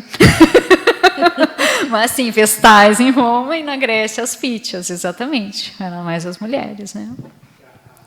E processos políticos, né, Laurentino? O processo das pítias não influenciava só o mundo grego. Nós temos na história romanos, na época antiga, consultar a pítia, lá em Delfos, sobre algum problema local. Uhum. Nós mandavam uma delegação e recebiam... Ah, nós mandávamos a delegação. Peguei ele também. Né, Laurentino? A influência delas abrangia um universo bem maior. Era maior, né? O mundo grego. E parece que tinha comunicação entre elas também, né? Entre vestais, pítias de outros lugares, né? Tinha uma rede aí, né? Interessante, pessoal. Então, ó, vamos pensar lá. Então, essa relação... E aí, a minha pergunta sempre volta para o auto, né? Para a autopesquisa, né? Onde estava você, né? Nessas épocas, né? E, né, será que era mulher? Você estava num genossoma, né? Será que você foi para esse processo aí? O que você tem de resquícios de lá que influenciam hoje? Isso é muito legal de ver, né? Será que eu estava lá no meio, né? Mais do processo político, processo das vestais, processo das pítias? E o que isso influencia hoje?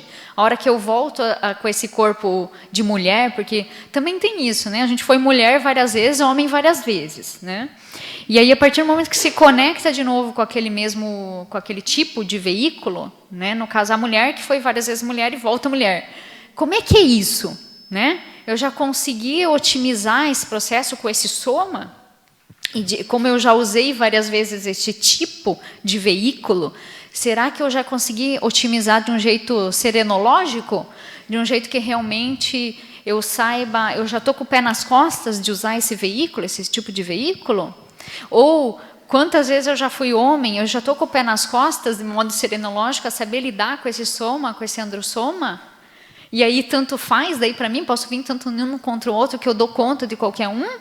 Ou eu ainda, quando veio como ginossoma, eu ainda me pego nas questões hormonais? Ou se eu ainda venho como androssoma, me pega a questão da sexualidade? Né? Não aguento segurar, tem que ter um harém. Né? Então, como é que é isso? Né? Aí vem o contexto do psicossoma. Eu peguei já agilidade nesse processo de usar tanto um veículo quanto o outro, e isso não me pega emocionalmente, eu já tenho um domínio razoável disso aí. Chega na desenvoltura. Ai, essa palavra. É isso, muito bom a minha voz da razão. Então, é isso mesmo. Qual é o nível, aí vem a conscienciometria, qual que é o nível da minha desenvoltura evolutiva com relação ao veículo de manifestação que eu estou utilizando? Simone. De 0 a 10. Vai, manda. O Marco Antônio Pizarro pergunta: por que tem mais verbetógrafas do que verbetógrafos, e se existe alguma influência do parapsiquismo nessa direção?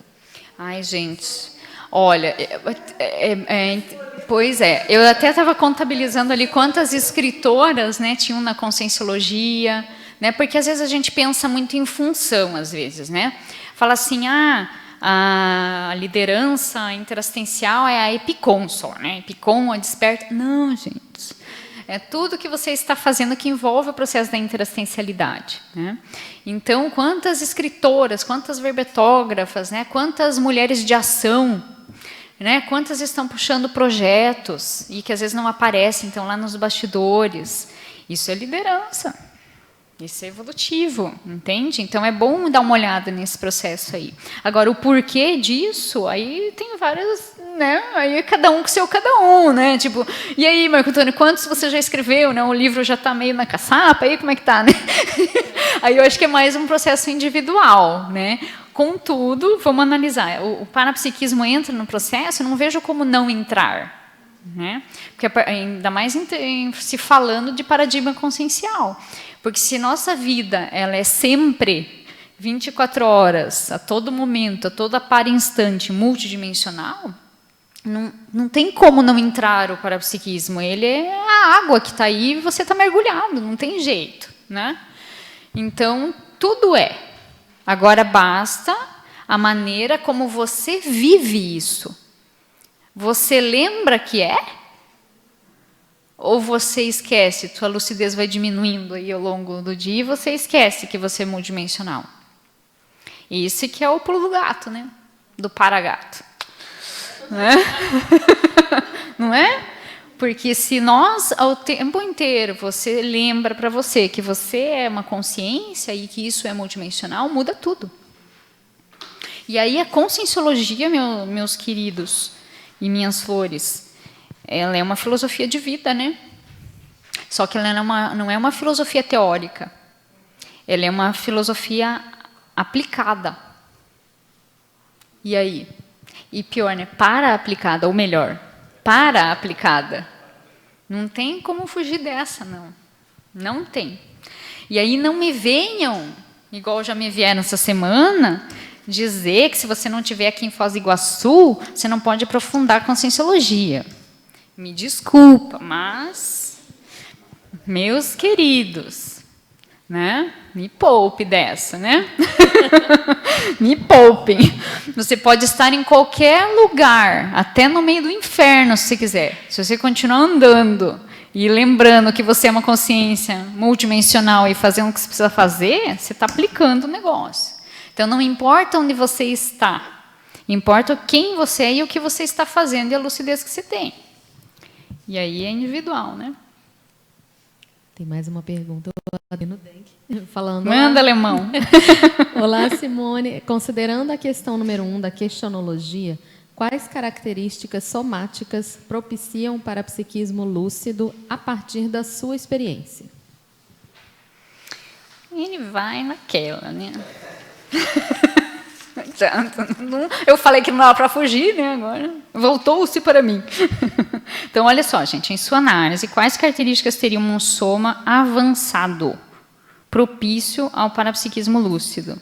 Aí eu quero saber a opinião de vocês também.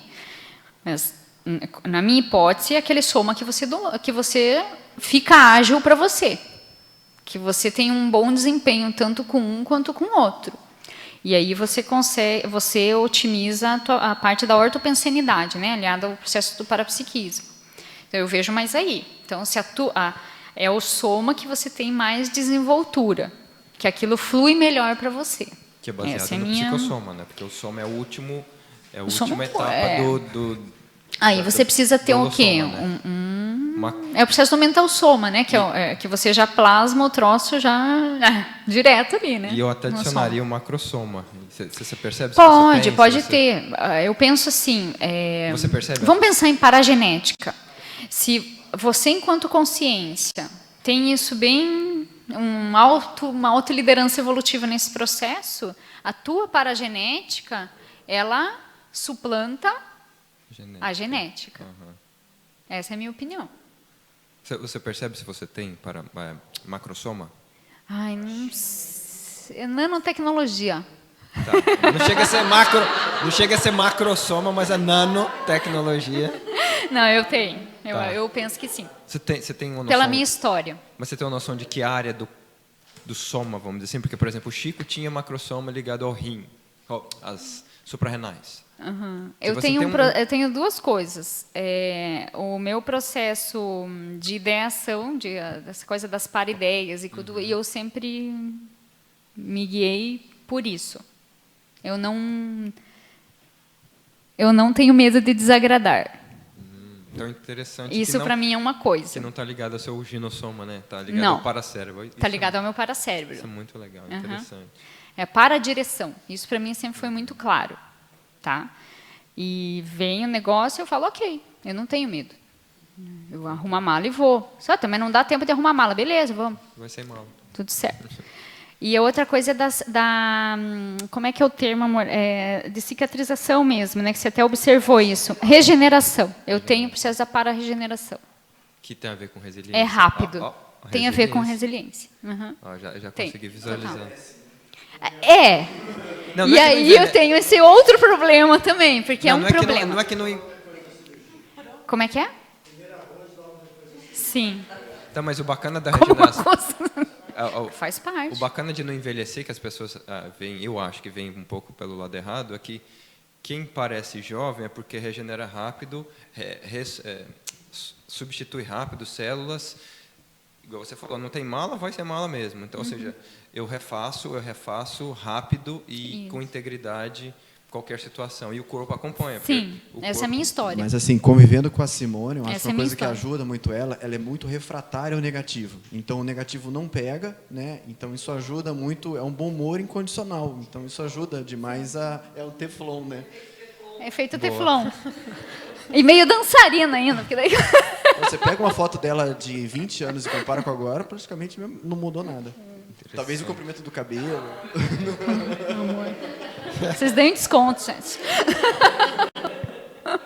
Bacana. Mas isso é um problema, entendeu? Essa parte da jovialidade, talvez para o homem, não sei como é que vocês veem, mas eu tenho visto, para mim, que sou miúda, né? A jovialidade é um problema, gente. Tem gente que se incomoda. Entendeu? E você parece que assedia a pessoa, você fica assediando os outros com isso, sabe? Inveja. Só é importante diferenciar uma coisa aqui, ó. Uma coisa é o problema, outra coisa é gerar problema, né? Isso gera problema. Desculpa, não é um problema para mim. Nos outros, mas ela é uma coisa geradora de problema. Agora não sei se de repente. Né? Geradora de recins. Agora eu não sei. Ajuda aí, meu amigo Laurentino. Será que isso aí é um negócio da parapedagogia? Porque eu estava pensando nisso, né? Paradidática, parapedagogia, nesse sentido, entendeu? De você gerar problema com relação à jovialidade. Mas isso daí é cotoveloma. Cotoveloma, tá, ok. Olha em você e compara. Pois é, eu acho chato esse negócio da comparação, gente. Esse é outro negócio que eu quero deixar aqui, ó. Vamos parar de se comparar, por favor?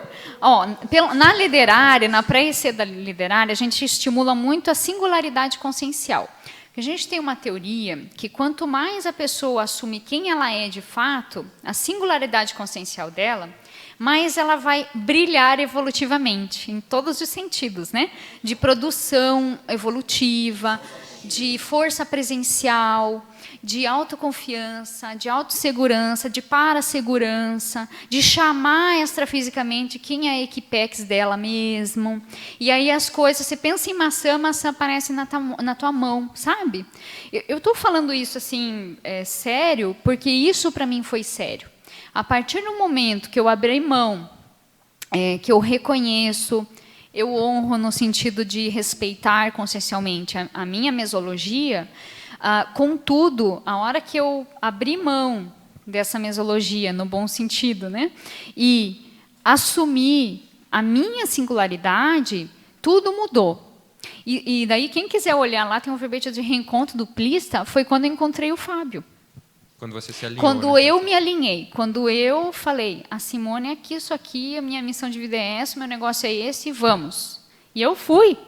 E a hora que eu fui, e que eu fui eu mesma, aí a gente se encontrou.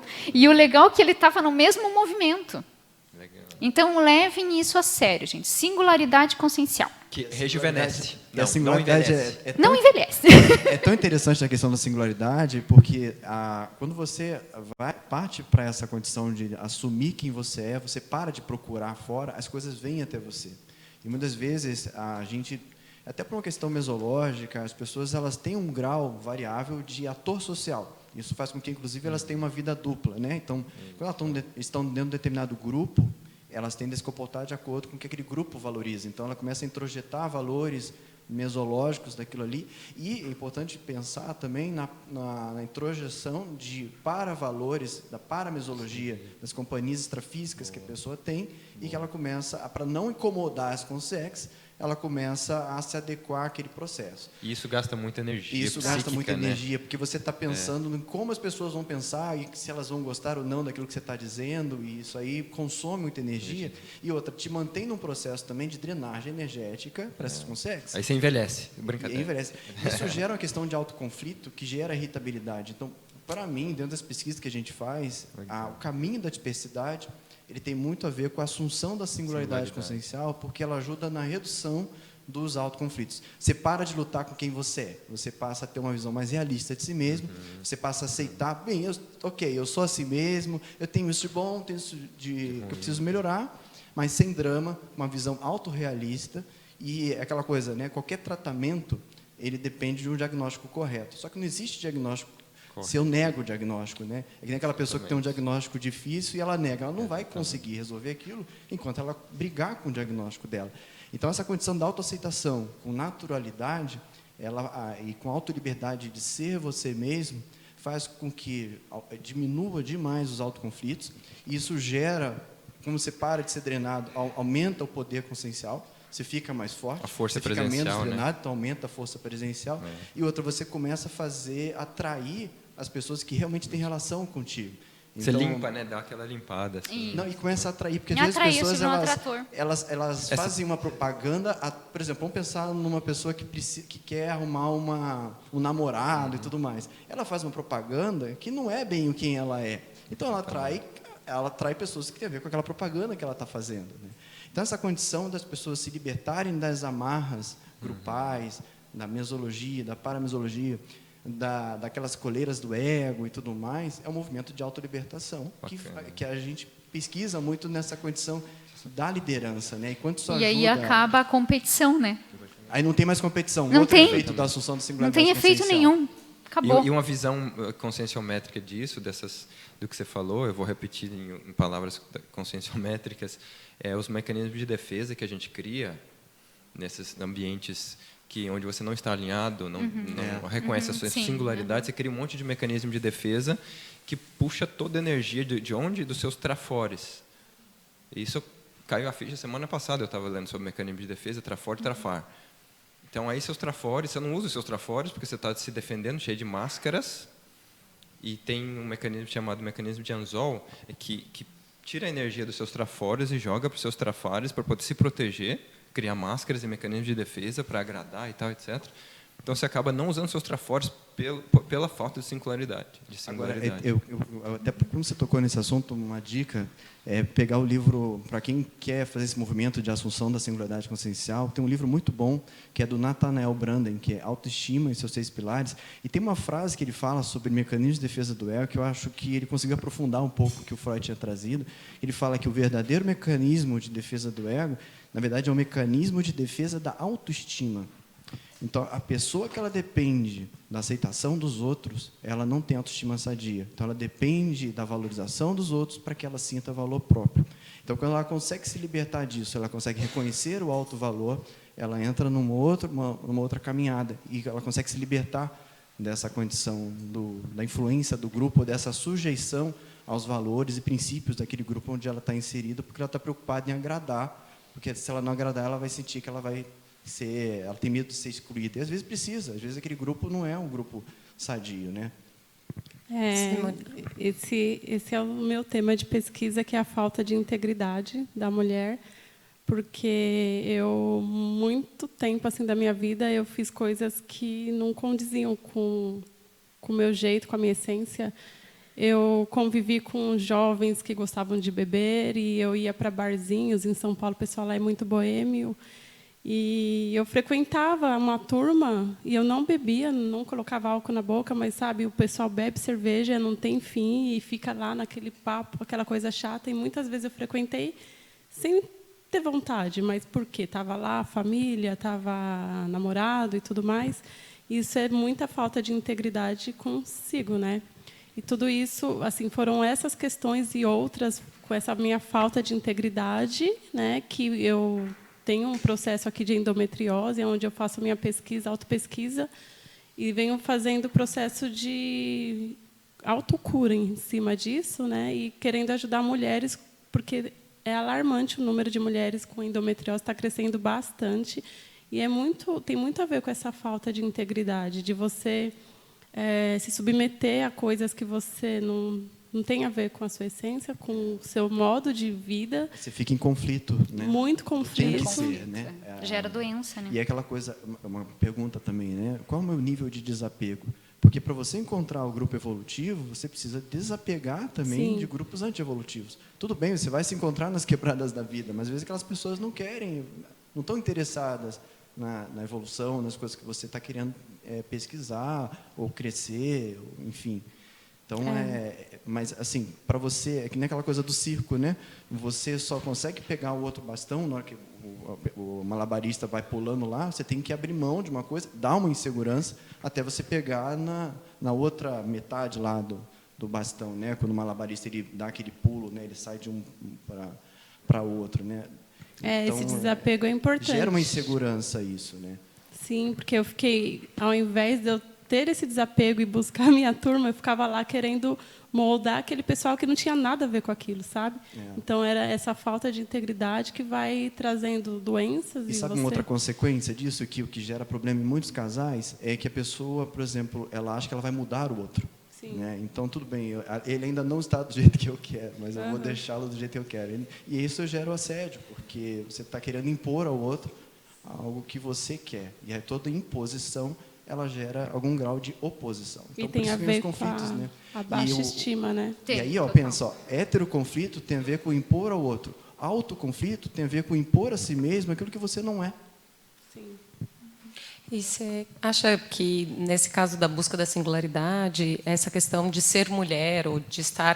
Tem mais pressão, é mais difícil ou não? É a mesma coisa? Como você tem percebido isso? Porque, assim, na minha perspectiva, claro, a gente tenta trabalhar, é uma luta constante, mas o fato de ser mulher, eu acho que hoje, na Socin, existe uma pressão maior de como você deve ser, o cabelo que você deve ter, e todas essas questões mais exigentes, que acabam tendo mais pressão, mas não sei também como que você percebe isso, então. É que daí tem que ver o teu público de assistência, na minha percepção, tá? Porque, assim, antigamente, né, até bati um papo com o Laurentino ali, muito antigamente, me parece que essa pressão era maior em algumas comunidades, em outras não, sempre teve liberdade consciencial. Hoje, o que eu vejo?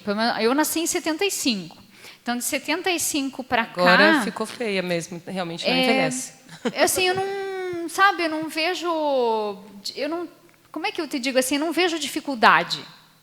Então, eu acho que a coisa é mais intraconsciencial do que a aparência ou o corpo que você está vindo. Tem as questões de Zeitgeist da época, né? Qual que era o espírito holopensene da época? Eu vejo que o holopensene da nossa época está mais fácil.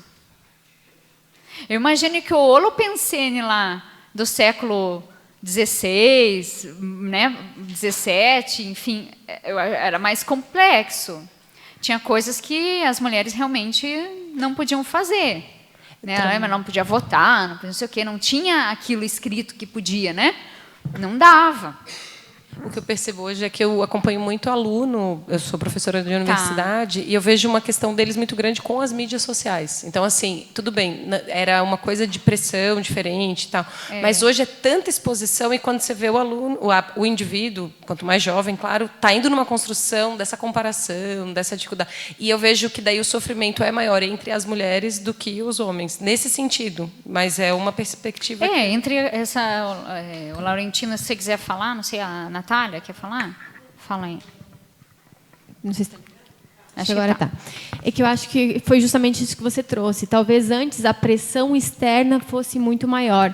Tipo, os bloqueios, não pode isso, não pode aquilo, né? Digamos, né? Mulher tem que sentar de perna fechada, né? E talvez hoje o negócio seja mais intraconsciencial mesmo. Você vê e você acha que você deve se encaixar. Porque, realmente, né, tem muita coisa hoje em dia, tem mais um movimento de, não, seja quem você é e tudo mais. Existe, claro, pressões sociais, obviamente, né? Mas eu vejo mais como, hoje em dia, você olha e você tenta se encaixar a partir do que você está vendo que é o ideal, o que você quer estar naquele grupo, então você tem que estar daquele jeito. Então, talvez eu vejo que talvez seja mais ou menos nessa, como eu vejo hoje em dia, né? Não, tem lógica. Laurentino, você quer... Tem outras dinâmicas também, mas eu digo até mesmo nas relações, por exemplo, quando eu trabalho em departamento, tanto homem quanto mulher. Sim. Mas é um outro posicionamento, ainda tem muito mansplaining, ainda tem muito men's appropriation, sabe? Uma coisa tão gigante. Mas você vê assim que é mais da pessoa que se posiciona daquele jeito, entendeu? Porque, por exemplo, eu nunca trabalhei muito assim com mulheres. Tá? Eu tenho pouca experiência com mulheres. A minha experiência é 98% mais com homens. Na vida profissional, eu sempre atuei mais com homens. Eu nunca tive dificuldade. Do mesmo jeito que eles batiam na mesa, eu também batia, entendeu? Do mesmo jeito que tinha que falar e expor as coisas, também colocava. E eu nunca me senti... tipo assim, tolhida, ou que eu não pudesse falar o que eu tinha que falar, ou que, ela é... Não, mas olha para mim. Tipo, entende? Então, aqueles homens de 1 metro e pouco, era tudo maior que eu, né? É fácil, não é fácil, 1,50 m. É fácil, gente. Então, assim, esses 98% de homens que eu interagi profissionalmente, né, na minha área de atuação, eu nunca tive dificuldade. E eles nunca me olharam como assim, ela é menina, é uma menina, o que essa menina está fazendo aqui? O que ela vai falar, entende? Desde salário, eu fazia meu salário, gente. Já cheguei em multinacionais que me convidaram para fazer um trabalho no Chile, então eu moraria aqui, trabalharia no Chile e aqui. Eu pensei, não, a gente te paga $10 mil. Tá, mas para fazer o quê? Aí eles me propuseram lá processo de gestão, não sei o quê. Aí eu analisei a empresa, fiquei, eu vou pensar. Aí eu analisei o negócio e falei, não, agradeço, né, vocês são ótimos, mas eu declino da proposta. E o povo ficou doido com aquilo. Não, mas imagina, como assim, né? Mas não foi o pessoal da empresa até entendeu. Mas o nosso pessoal aqui ficou doido, mas como que você não vai aceitar tanto? É tão difícil, ainda mais para mulher. Eu falei, não, para mim é fácil. É tranquilo, eu quero $10 mil, mas para essa outra coisa aqui. É tranquilo. Por isso que eu perguntei, é mais postura íntima da mulher ter dificuldade de se ver enquanto consciência e que não importa a roupa, o corpo, o nome, o sobrenome, que sei lá o quê, e ela ser ela, ou realmente você está percebendo uma pressão do local? O que eu percebo é os dois, tanto a pressão do local e vejo assim, por exemplo, meus pares. Eu sou enfermeira, então eu tenho 99% de contato com mulheres numa dinâmica. E as mulheres, inclusive que têm uma representação de liderança, elas têm atitudes que são muito masculinas.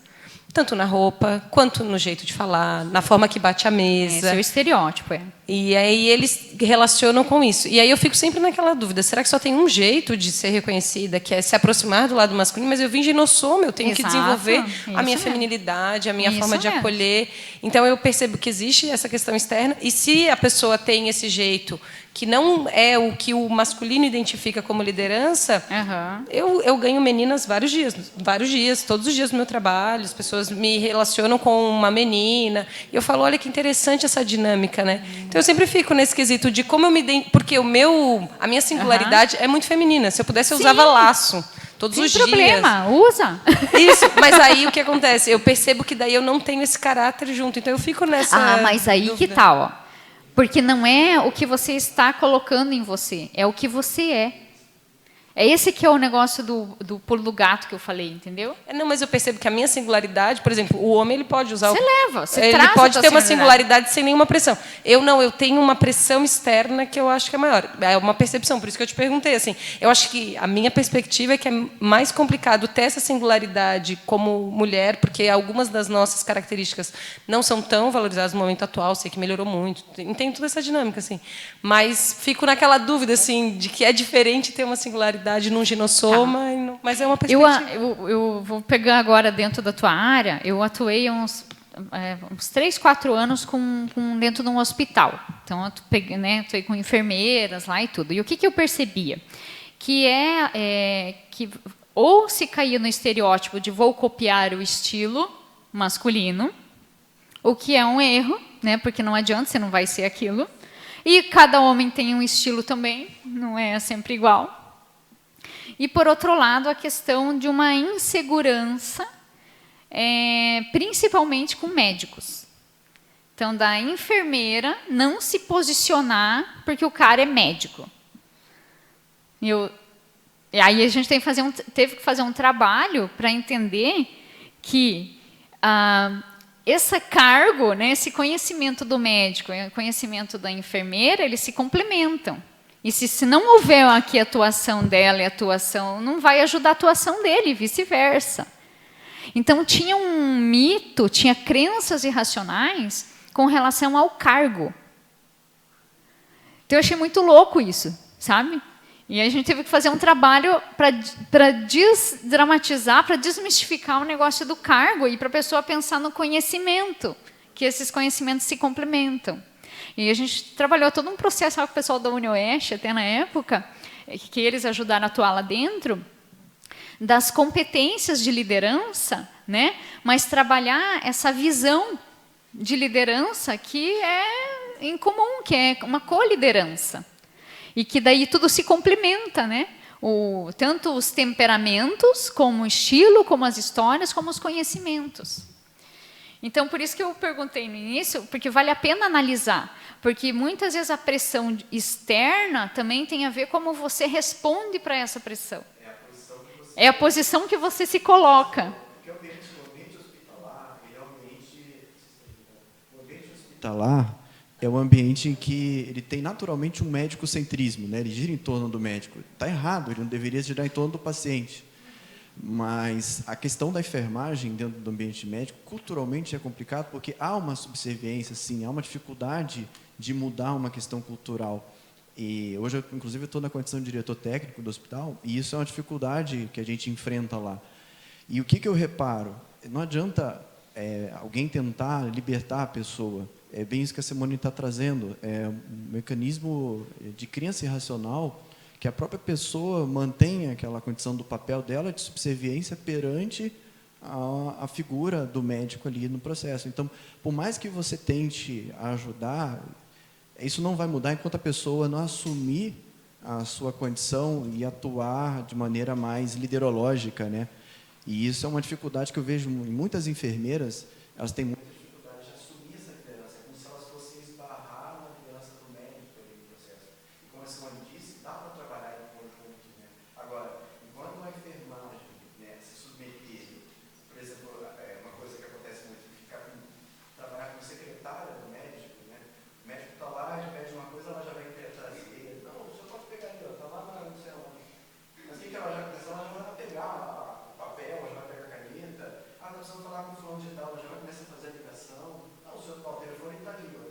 É postura, entendeu? Não sei se você percebe isso. Não, eu entendo, claro, mas é interessante porque até nessa dinâmica assim, cultural, eu estudei Collier, que é uma enfermeira que trabalha com essa dinâmica, por que as mulheres têm esse perfil e viraram enfermeiras e os homens viraram cirurgiões e médicos. É uma construção social, né? E isso, claro, vale com certeza pensar na questão do indivíduo e no caráter dela. Mas é isso que eu estou dizendo. O fato do ginossoma ali, ele tem um peso. Não só no indivíduo dela poder se ver diferente, porque em casa ela é convidada a fazer isso com o marido, com os filhos. Existe toda uma dinâmica. Então, eu fico pensando assim, quais foram as atividades que você... Claro, você trabalhou sempre com homens, mas como que as mulheres, nesse caso, claro, desenvolver a sua singularidade, perceber, isso tudo é muito importante. Mas existe uma questão sobre o feminino aí que é muito sério. Porque, ao mesmo tempo, entre elas se cobram muito. E é uma característica do ginossoma, né? Então, assim, com o homem uma questão assim, aí depois entre elas é de outro jeito. Então, eu queria ver que possibilidades. É trabalhar a liderança, perceber que não agradar, né? Eu trabalharia a liderança. Identificar o teu estilo de liderança e aplicar isso, o seu estilo de liderança. Isso ajuda demais, começando pela autoliderança. Autoliderança evolutiva, rumo ao estilo pessoal, uma qualificação do estilo pessoal de liderança, para assumir o teu estilo, né? E aí cair na coliderança evolutiva, que é aprender a trabalhar ombro a ombro com os vários estilos de liderança.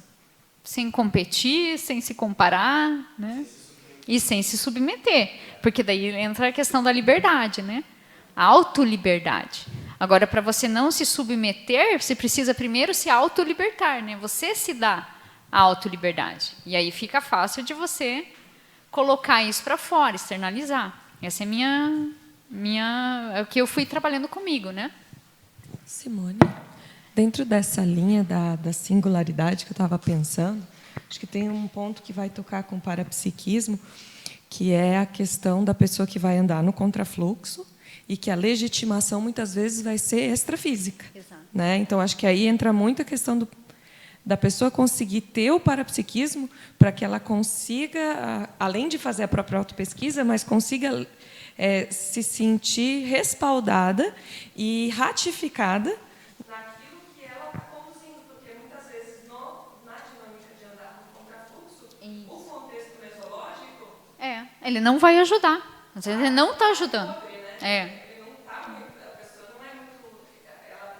Ele não é fácil, né? Ele não vai ajudar. Esquece. Às vezes a pessoa sabe que ela faz até um pouco de persona não grata, ou ela vai ter algum impacto, mas ela vai ter que checar se aquilo é cosmoético e se tiver, doa quem doer. É a bússola, né? A bússola consciencial aliada ao parapsiquismo, né? Ao autoparapsiquismo.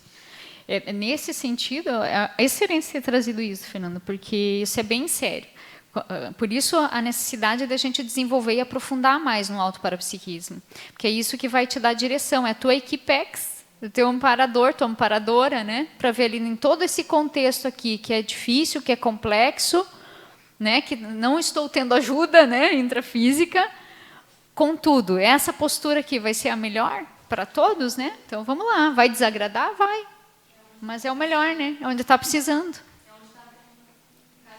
Tensão, né? É o ambiente que é machista ou alguma coisa assim, ou como eu posso me posicionar dentro desse contexto, né? Eu digo isso porque eu sou formada em engenharia, então é um ambiente que tem muitos homens. Eu estudei com homens, era eu e mais 4 mulheres, e dentro do contexto da universidade eu nunca sofri questão de machismo.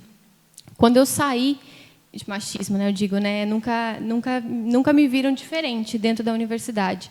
Em algum momento eu saí da faculdade e comecei a me posicionar no mercado de trabalho, e ali eu comecei a encontrar um pouco de dificuldade, porque ali eu ia ter que buscar uma outra forma de me posicionar. E enquanto eu estava com o foco, se eu focasse, não, tenho que fazer dessa forma porque é assim que vão me respeitar, digamos, eu sinto que eu ia errar. Porque eu ia ter que buscar, primeiro em mim, qual é a forma mais assertiva para eu me posicionar. Né? Então, é essa onde está colocando a atenção, é no fora ou se é no dentro. Eu acho que é aí que está um pouco a diferença. Né, e tem um processo de um desassédio cultural. né? Não sei se é de a gente contribuir com as nossas posturas, né, com o nosso processo energético, parapsíquico, com esse desassédio homem a homem, mulher a mulher, né, consciência a consciência, momento a momento, aonde nós estivermos. Desassediar, né? E se a gente conquistar, né, com o nosso autotrabalho aí, uma psicosfera desassediadora, então, aonde você for, ao mesmo tempo você desassedia, mas com empatia, com fraternidade, né, com maxifraternismo, com respeito, enfim, né? E tem lugar que você está de frente com um assediador. E o assediador não dá para a gente chegar assim, oi, meu querido, é o seguinte, né? Não dá. Precisa botar a banca, né? E a hora de botar a banca vai ser no seu estilo de botar a banca. Né? Eu já passei por alguns momentos, né, bem singulares, né, no processo aí do caminho evolutivo, que a hora não tem jeito, não tinha como eu ir igual a Simone vai, né? Sorrindo e já chega e já abraço, às vezes não conheço, mas olá, já dá um abraço, sou eu, tá? Mas aí eu vou precisar de um outro atributo meu, que é o negócio lá da coragem, da persistência, da firmeza, e eu posso ser firme e feminina ao mesmo tempo, isso dá certo, com o assediador. Binômio, né? Firmeza, feminilidade. Dá. Funcionou, gente. Para mim, funciona. Então, testem aí. Igual, né, tá no androssoma lá, às vezes ele vai precisar usar uma firmeza, feminilidade, não vai?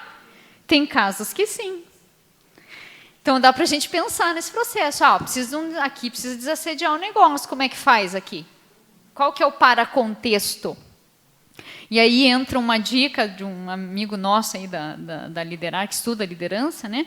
Ele falou assim, olha, Simone, às vezes você precisa estudar, você está num jogo de xadrez, mas não fica muito... o negócio não são as peças. As peças você já conhece, de outras vidas. Dá uma olhada qual que é o tabuleiro.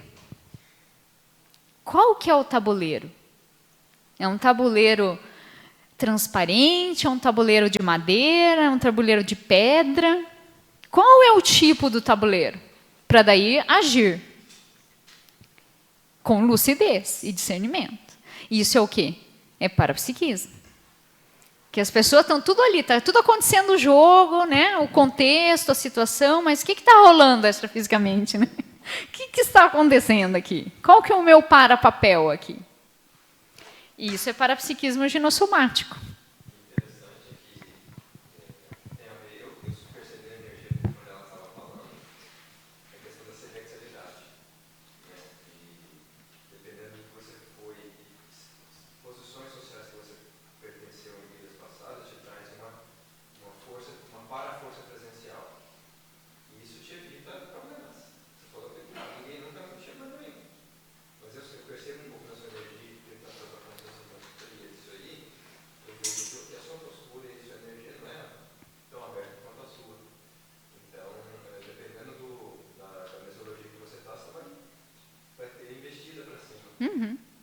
Gente, sempre vão ter os a favor, os contra, né, os atores, reagentes, reatores e por aí vai.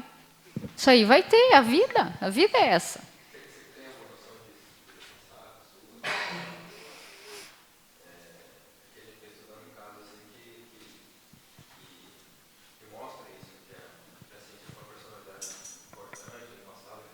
Isso aí o povo vai vir em cima, né? Mas beleza, tranquilo. Ok.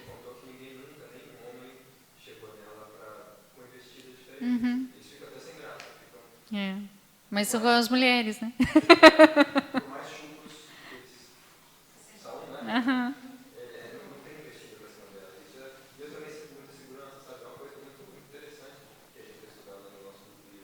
Porque às vezes você flui em algumas coisas e em outras aquilo vai vir vai vir em cima. E ótimo, aquilo que vem em cima é aquilo lá que você vai precisar entrar. Opa, aqui, ó.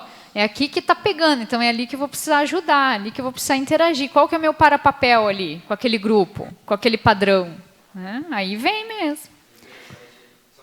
Só finalizar que nós estamos quase no tempo aqui.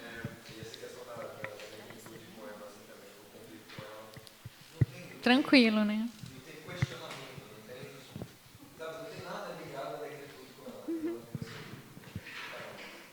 Para história, né? Precisa ver. Sim. Ok, gente, vai lá. Então, para finalizar aqui a participação online, a Lilian Zolê, parabéns, sister! Oh! Com 4 exclamações. E o Marco Antônio Pizarro pergunta, já foi comentado sobre o domínio tanto do androssoma quanto do ginossoma. Por hipótese, uma vez tendo esse domínio, seria interessante para alavancar ainda mais a evolução consciencial ter ressomas alternadas em sequência? Esse alternados, acho que é ginossoma, androssoma. Assim, se fosse só considerar isso, eu penso que sim, se fosse só considerar isso. Contudo, se a gente for considerar em termos de temperamento e de para-história, né, o que no seu caso consciencial que você precisa lidar naquela vida, naquele momento evolutivo, com o quê? O que é importante? É um levantamento de necessidades conscienciais, né? Então, o que para aquela vida você precisa mexer? E aí, às vezes, é mais interessante se voltar como mulher de novo, ou como homem de novo. Então, eu vejo que são outras variáveis além de aprender a lidar com o tipo de carro, né, com o tipo de veículo. Agora, gente, não adianta. O soma, tanto o ginossoma quanto o androssoma, por mais que você tente otimizar, nunca ele vai ser uma espaçonave. Entende? Então, tem suas limitações, né? Aí já entra o mental soma, né? Aí já é outra coisa. Pessoal, então...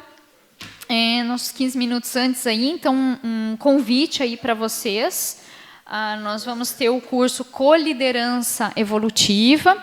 Nós estamos, se eu não me engano, é 4ª ou 5ª turma? Acho que é na 5ª, né? 5ª turma do Coliderança Evolutiva, que é uma técnica que nós estamos estudando em parceria com a IEC, com a ARAC, né, através da Pré-IC Liderare. Vai ter uma turma agora dia 10 e 11 de agosto. A gente estuda o que com essa coliderança evolutiva? Essa questão dos estilos, né, de liderança interassistenciais, vinculado ao processo da responsabilidade evolutiva grupo kármica e do empreendedorismo evolutivo. E o quanto que nós, enquanto todos os líderes, né, podem, de alguma maneira, trabalhar juntos, ombro a ombro, em prol aí do processo da reurbanização planetária. Então, a gente discute muito isso. Não são aulas assim com aquela figura do professor-aluno, igual a gente fez aqui, né? Então é uma coisa mais de debate entre pesquisadores e autopesquisadores, levantando hipóteses, discutindo argumentos, vendo técnicas, aplicando técnicas, fazendo tarefas, discutindo sobre isso, vendo como é que é isso para você, o que precisa alavancar. Então é isso. Então fica aí o convite. O recurso que a gente está arrecadando com esse curso, ele é destinado ao projeto Megacentro Cultural, né? Então, por isso, essa parceria IEC, ARAC e Liderare, né? para IC Liderare. E a gente está fazendo aí várias turmas ao longo e essa próxima agora, dia 10 e 11. Quem quiser, entra lá no liderologia.org, que aí já tem o link lá para as inscrições. Tá? Eu vou passar aqui a palavra para a Voz da Razão, e para a nossa moça, para a Andréia, depois, para falar das pontuações aí, né, de hoje. Bom, então eu selecionei aqui alguns highlights aqui, né? Então, o primeiro deles. Sem parapsiquismo, não há cosmovisão. A afetividade, no caso da mulher, aumenta as percepções parapsíquicas?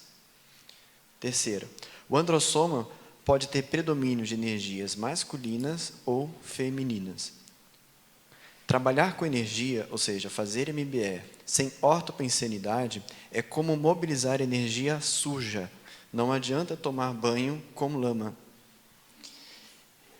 Outra, importância de conhecer melhor o soma para melhor utilizá-lo. Outra, quanto mais energia você tem ou mobiliza, mais para a segurança você precisa. As alterações hormonais podem ampliar os aspectos emocionais e a repercutibilidade multidimensional. Qual o nível de desenvoltura evolutiva na utilização do seu atual veículo de manifestação somático? A conscienciologia é uma filosofia de vida aplicada, ou melhor, para-aplicada. Não importa onde você está, mas o que você faz e quem você é. Toda imposição gera algum nível de oposição. Quando você impõe ao outro ser quem ele não é, você tende a gerar heteroconflitos. Quando você impõe a si mesmo ser algo que você não é, você tende a gerar autoconflitos. Para você não se submeter aos outros, você precisa primeiro se libertar. Você contribui com a sua postura e suas energias para o desassédio cultural em relação à figura da mulher? E, por último, é possível ser firme e feminina ao mesmo tempo. Gente, agradeço muito, Simone, a sua presença. Obrigada por ter vindo, vir prestigiar aqui a gente. Obrigada a todo mundo que veio aqui prestigiar presencialmente nesse frio. E quantas assinaturas a gente teve no livro? 19. Tivemos 49 online, uma média de 70 pessoas, tá bom? E um alcance de 1.995 pessoas.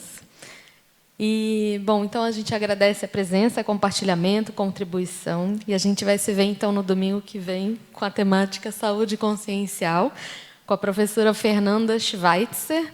E eu queria saber, você quer falar alguma coisa? Dar um aperitivo intelectual, alguma coisa? Dá um aperitivo aí, né? A saúde consciencial é a visão conscienciológica da saúde, né? Então, a partir do paradigma consciencial, é uma pesquisa que eu desenvolvo juntamente com aquela amiga raríssima da minha existência, minha irmã, Mariana Carol Schweitzer. A gente está produzindo alguns materiais aí. E a ideia, no próximo, então, Calepino, é trazer várias citações de livros conscienciológicos para que a gente possa criar sinapses e ampliar a visão do que é a saúde, o que é a doença, qual é a concepção de saúde que a gente traz na nossa mesologia, o que ela precisa ser atualizada para entrar numa cosmovisão ou numa visão conscienciológica, né? Numa lógica um pouco mais sincrética, de buscar várias visões, racionalidades, práticas de saúde para a pessoa compor o próprio portfólio de saúde pessoal dela, que ela consiga descolar daquilo que é o tradicionalmente ofertado e ela consiga criar a estratégia dela. Da mesma forma que ela cria uma estratégia de proexis, uma estratégia de evolução, ela cria uma estratégia de onde essa saúde é ferramenta, impulsiona, dificulta, favorece a autopesquisa, como isso está dentro do contexto evolutivo dela. Até para ela promover saúde, né? Claro. Isso é legal. Claro. Para entrar na promoção de saúde consciencial. A assistência, autoassistência e heteroassistência, elas vão impactar muito a saúde. Legal. Simone. Vamos lá, senhor. Antes de você terminar, só queria dizer que eu estava falando aqui com o professor César, ele mandou um abraço para todos. Oh, mas que legal! Valeu! Gratidão aí, César. Nosso parceiro interassistencial, né? Com certeza. E eu queria também agradecer a nossa voz da razão aqui, especialíssima. Simone, mais alguma coisa que você queira falar? Alguma colocação? Tudo certo? Gente, estamos aí, tá? Gratidão por todos, pessoal da parapresença e da presença intrafísica, né? E quem quiser saber mais a respeito do estudo, né, da liderança sobre o paradigma consciencial, pode nos procurar, tá? Pela liderologia.org. Nós estamos com o nome de Liderária aí, como pré-IC, né? Então, mas já estamos oferecendo aí várias coisas, preceptorias, né, individuais em liderança, tem esse curso Coliderança Evolutiva, né, e outras ações aí que nós estamos fazendo. Então, fiquem à vontade aí para nos procurar. Eu acho que é isso, ok? Tem um amigo nosso que ele fala assim, essa vida é boa demais. Então fica aí para todo mundo, essa vida é boa demais. Obrigada, gente. Boa noite, tenha uma ótima semana. Café, chá e bolo ali na área de confraternização. Obrigada. Boa noite, pessoal.